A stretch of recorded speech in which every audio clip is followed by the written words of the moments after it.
ಎಲ್ಲರಿಗೂ ನಮಸ್ಕಾರ. ಸ್ನೇಹಿತರೆ, ಇಂದಿನ ನಮ್ಮ ಪ್ರಯಾಣ ಮುರುಡೇಶ್ವರದ ಕಡೆಗೆ. ಮುರುಡೇಶ್ವರವು ಕರ್ನಾಟಕ ರಾಜ್ಯದ ಉತ್ತರ ಕನ್ನಡ ಜಿಲ್ಲೆಯ ಭಟ್ಕಳ ತಾಲೂಕಿನಲ್ಲಿರುವ ಒಂದು ಪ್ರಸಿದ್ಧವಾದ ಊರು. ಇದು ಭಟ್ಕಳದಿಂದ ಸುಮಾರು 13 ಕಿಲೋಮೀಟರ್ ದೂರದಲ್ಲಿದೆ. ಕುಂದಾಪುರದಿಂದ 66 ಕಿಲೋಮೀಟರ್ ಹಾಗೂ ಉಡುಪಿಯಿಂದ 102 ಕಿಲೋಮೀಟರ್ ದೂರದಲ್ಲಿದೆ. ಉಡುಪಿಯಿಂದ ರಾಷ್ಟ್ರೀಯ ಹೆದ್ದಾರಿ NH 66ರಲ್ಲಿ ಬರಬೇಕು.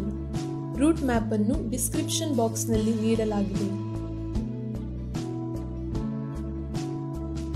ಮುರುಡೇಶ್ವರ ದೇವಸ್ಥಾನ ಮತ್ತು ರಾಜಗೋಪುರ. ಈ ದೇವಾಲಯವನ್ನು ಕಂದುಕಾ ಬೆಟ್ಟದ ಮೇಲೆ ನಿರ್ಮಿಸಲಾಗಿದೆ. ಇದು 3 ಕಡೆ ಅರೇಬಿಯನ್ ಸಮುದ್ರದ ನೀರಿನಿಂದ ಆವೃತವಾಗಿದೆ. ಇದನ್ನು ಶ್ರೀ ಲೋಕಂಕರರಿಗೆ ಸಮರ್ಪಿಸಲಾಗಿದೆ ಮತ್ತು ದೇವಾಲಯದಲ್ಲಿ 20 ಅಂತಸ್ತಿನ ಗೋಪುರವನ್ನು ನಿರ್ಮಿಸಲಾಗಿದೆ. ದೇವಾಲಯದ ಅಧಿಕಾರಿಗಳು ರಾಜಗೋಪುರದ ಮೇಲ್ಭಾಗದಿಂದ 123 ಅಡಿಗಳ ಶ್ರೀ ವಿಗ್ರಹವನ್ನು ಉಸಿರಾಡುವ ನೋಟವನ್ನು ನೀಡುವ ಲಿಫ್ಟನ್ನು ಸ್ಥಾಪಿಸಿದ್ದಾರೆ. ಬೆಟ್ಟದ ಕೆಳಭಾಗದಲ್ಲಿ ರಾಮೇಶ್ವರ ಲಿಂಗವೂ ಇದೆ. ಅಲ್ಲಿ ಭಕ್ತರು ಸ್ವತಃ ಸೇವೆಯನ್ನು ಮಾಡಬಹುದು. ಶ್ರೀ ಅಕ್ಷಯಗುಣ ವಿಗ್ರಹ ಪಕ್ಕದಲ್ಲಿ ಶನೇಶ್ವರ ದೇವಸ್ಥಾನವನ್ನು ನಿರ್ಮಿಸಲಾಗಿದೆ.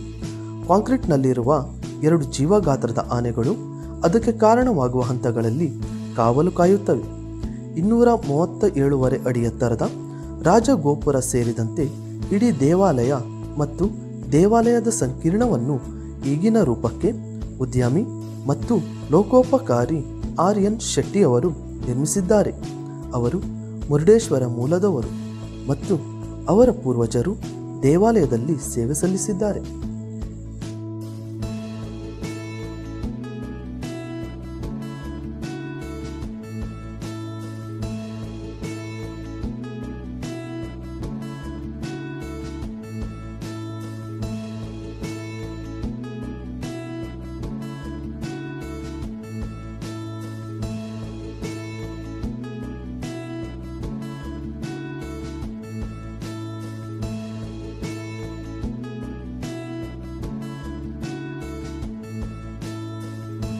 ಮುರುಡೇಶ್ವರ ದಂತಕಥೆಯು ರಾಮಾಯಣದ ಕಾಲಕ್ಕೆ ಸೇರಿದೆ. ಲಂಕದ ಅಸುರ ರಾಜನಾದ ರಾವಣನು ಶಿವನ ಪ್ರಬಲ ಆತ್ಮಲಿಂಗವನ್ನು ಪಡೆಯಲು ಬಯಸಿದನು. ಇದರಿಂದ ಅವನು ಅದನ್ನು ಪೂಜಿಸುವ ಮೂಲಕ ಅಜೇಯ ಮತ್ತು ಅಮರನಾಗಬಹುದು. ಅವನ ತೀವ್ರ ಪ್ರಾಯಶ್ಚಿತ್ತದಿಂದ ಸಂತಸಗೊಂಡ ಶಿವನು ಅವನಿಗೆ ಆತ್ಮಲಿಂಗವನ್ನು ನೀಡಿದರು. ಆದರೆ ಅವನು ತನ್ನ ಗಮ್ಯಸ್ಥಾನವನ್ನು ತಲುಪುವವರೆಗೆ ಅದನ್ನು ನೆಲದ ಮೇಲೆ ಇಡದಂತೆ ಎಚ್ಚರಿಸಿದರು. ಆತ್ಮಲಿಂಗವನ್ನು ಪೂಜಿಸುವ ಮೂಲಕ ರಾವಣನು ಹೆಚ್ಚು ಶಕ್ತಿಶಾಲಿಯಾಗುತ್ತಾನೆ ಎಂಬ ಆಲೋಚನೆಯಿಂದ ಬೇಸರಗೊಂಡ ದೇವತೆಗಳು ಅದನ್ನು ರಾವಣನಿಂದ ದೂರವಿಡುವ ಯೋಜನೆಯನ್ನು ರೂಪಿಸಿದರು. ರಾವಣನು ಶಿವನ ಧರ್ಮನಿಷ್ಠನಾಗಿರುವುದು ಪ್ರತಿದಿನ ಆವರ್ತಕ ವಿಧಿಗಳನ್ನು ಮಾಡುವಲ್ಲಿ ಸಮಯ ಪ್ರಜ್ಞೆ ಎಂದು ದೇವತೆಗಳಿಗೆ ತಿಳಿದಿತ್ತು. ರಾವಣನು ಗೋಕರ್ಣ ಸಮೀಪಿಸುತ್ತಿದ್ದಂತೆ ವಿಷ್ಣು ತನ್ನ ಸುದರ್ಶನ ಚಕ್ರದಿಂದ ಸೂರ್ಯನನ್ನು ಮಂಕಿಸಿದನು. ಅದು ಸಂಜೆಯಾಗಿದೆ ಎಂದು ಯೋಚಿಸುತ್ತಾ ಆತ್ಮಲಿಂಗವನ್ನು ಕೆಳಗಿಳಿಸಬೇಕೆ ಅಥವಾ ಸಂಜೆಯ ವಿಧಗಳನ್ನು ಬಿಟ್ಟು ಬಿಡಬೇಕೆ ಎಂದು ರಾವಣನು 2 ಮನಸ್ಸಿನಲ್ಲಿದ್ದನು. ಸ್ವಲ್ಪ ಸಮಯದ ನಂತರ ಗಣೇಶ ಭಗವಾನ್ ಬ್ರಾಹ್ಮಣ ಹುಡುಗನ ವೇಷದಲ್ಲಿ ಆ ಸ್ಥಳಕ್ಕೆ ಬಂದನು. ರಾವಣನು ಹುಡುಗನನ್ನು ಕರೆದು ತನ್ನ ಸಂಜೆಯ ವಿಧಿಗಳನ್ನು ಪೂರ್ಣಗೊಳಿಸುವ ತನಕ ಲಿಂಗವನ್ನು ಹಿಡಿದಿಡಲು ಹೇಳಿದನು.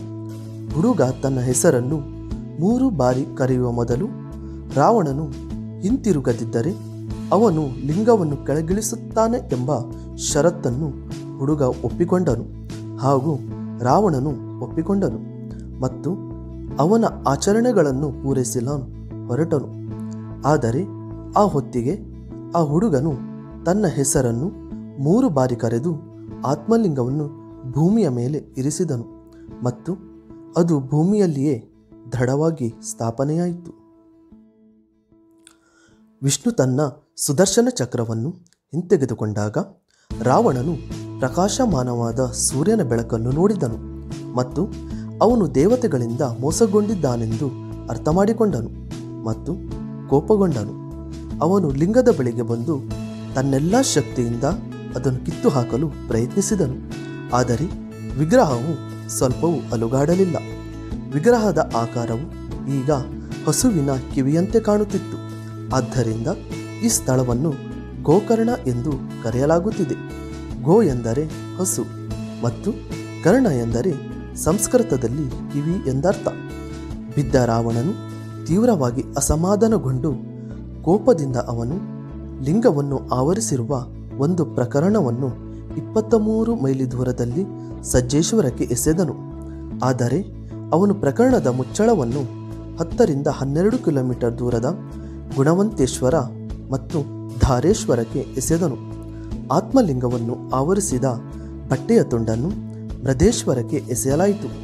ನಂತರ ಅದನ್ನು ಮುರುಡೇಶ್ವರ ಎಂದು ಹೆಸರಿಸಲಾಯಿತು.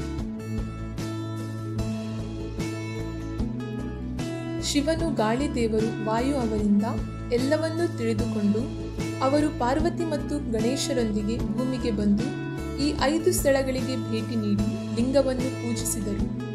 ಇವುಗಳು ತಮ್ಮ ಪಂಚಕ್ಷೇತ್ರಗಳು ಮತ್ತು ಆ ಸ್ಥಳಗಳಲ್ಲಿ ಲಿಂಗಗಳನ್ನು ಪೂಜಿಸುವವರು ಎಲ್ಲ ಪಾಪಗಳಿಂದ ಮುಕ್ತರಾಗುತ್ತಾರೆ ಮತ್ತು ಅವರ ಆಶಯಗಳು ಈಡೇರುತ್ತವೆ ಮತ್ತು ಅಂತಿಮವಾಗಿ ಶಿವನ ವಾಸಸ್ಥಾನವನ್ನು ತಲುಪುತ್ತವೆ ಎಂದು ಅವರು ಘೋಷಿಸಿದರು.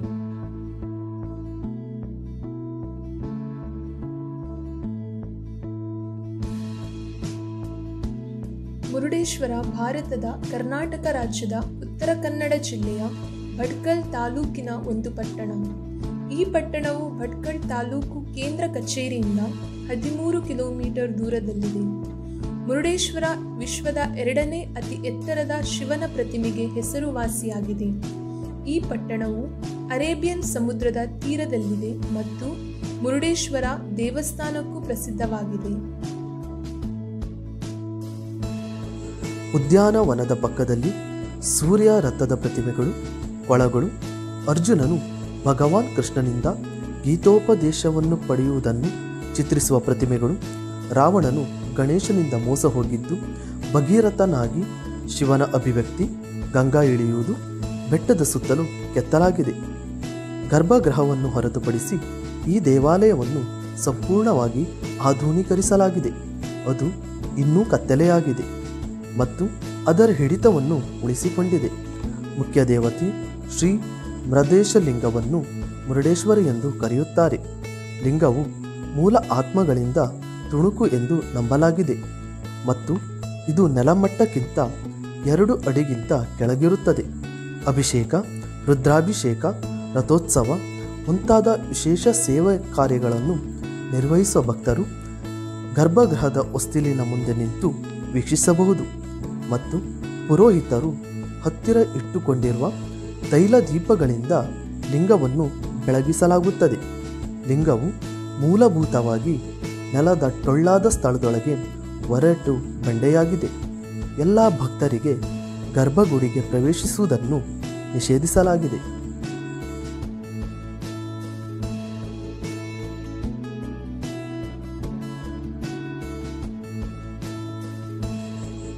ಶಿವನ ಪ್ರತಿಮೆ. ದೇವಾಲಯದ ಸಂಕೀರ್ಣದಲ್ಲಿ ಬಹಳ ದೂರದಿಂದ ಗೋಚರಿಸುವ ಶಿವನ ಬೃಹತ್ ಪ್ರತಿಮೆ ಇದೆ. ಇದು ವಿಶ್ವದ 2ನೇ ಅತಿ ಎತ್ತರದ ಶಿವನ ಪ್ರತಿಮೆಯಾಗಿದೆ.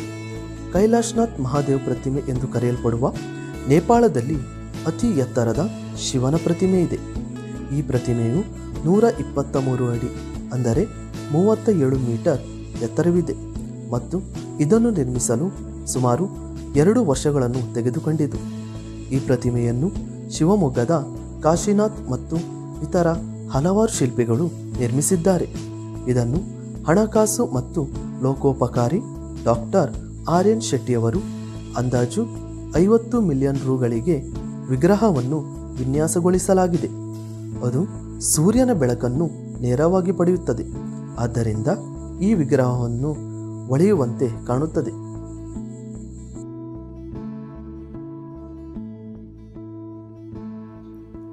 ಇಲ್ಲಿ ನಿಮಗೆ ಸಮುದ್ರದ ವೀಕ್ಷಣೆಗೆ, ಫಲಾಹಾರ ಮತ್ತು ಭೋಜನಕ್ಕಾಗಿ ಸಮುದ್ರದ ತೀರದಲ್ಲಿ ಒಂದು ಹೋಟೆಲ್ನ ವ್ಯವಸ್ಥೆ ಇದೆ. ಅದರ ಸೌಲಭ್ಯವನ್ನು ಕೂಡ ಪಡೆಯಬಹುದು. ಇದೇ ರೀತಿ ಹೆಚ್ಚಿನ ಪ್ರವಾಸಿ ಸ್ಥಳಗಳ ಇತಿಹಾಸ ಮತ್ತು ವಿಡಿಯೋಗಾಗಿ ನಮ್ಮ ಚಾನೆಲ್ ಬೇ ನೇಚರ್ ಅನ್ನು ಸಬ್ಸ್ಕ್ರೈಬ್ ಮಾಡಿ. ಈ ವಿಡಿಯೋ ಹಾಗೂ ಇದರ ವಿವರಣೆ ನಿಮಗೆ ಇಷ್ಟವಾದಲ್ಲಿ ವಿಡಿಯೋ ಲೈಕ್ ಮಾಡಿ ಹಾಗೂ ಸ್ನೇಹಿತರೊಂದಿಗೆ ಶೇರ್ ಮಾಡಲು ಮರೆಯದಿರಿ. ಧನ್ಯವಾದಗಳು.